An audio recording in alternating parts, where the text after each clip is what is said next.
Administration has to be involved. There's no point in trying to start a program on pressure injury prevention in the operating room if the director of nurses isn't aware, if the director of surgery isn't aware, if the director of the operating room isn't aware.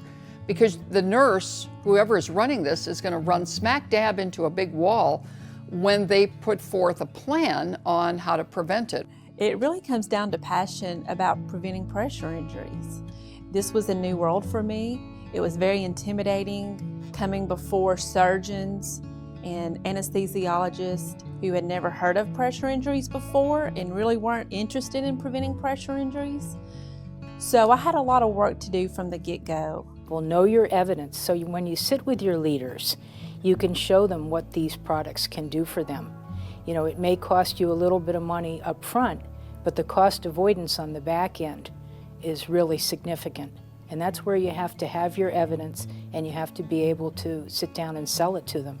Because if you're going to ask them to add cost to their bottom line, there has to be a very good evidence-based reason for it. What I've seen work the best is when the director of nurses contacts the OR staff and says, let's talk about whether we have pressure injury in the operating room. When the OR starts digging down and looking at some of that equipment that's used, that will drive change. But it has to start at the top because the staff nurses may not have any awareness that the injury even happened during the case. And I think it's also very, very important to constantly be looking at the literature and the evidence to make sure that your program is state-of-the-art at all times. I think it's easy to rest on your laurels and not be looking at the things that are coming up.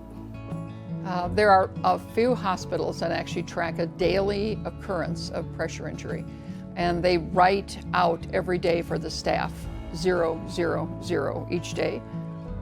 I've seen staff come to work and just beam from ear to ear. It's still 0. We didn't have any pressure injuries yesterday. And the opposite is also true. They come in and there's a 1 for yesterday, and it's like, oh no. Tell me what happened, what happened there? And so, yeah, there's a great deal of pride in being able to take care of a patient safely and not have any harm come to that patient.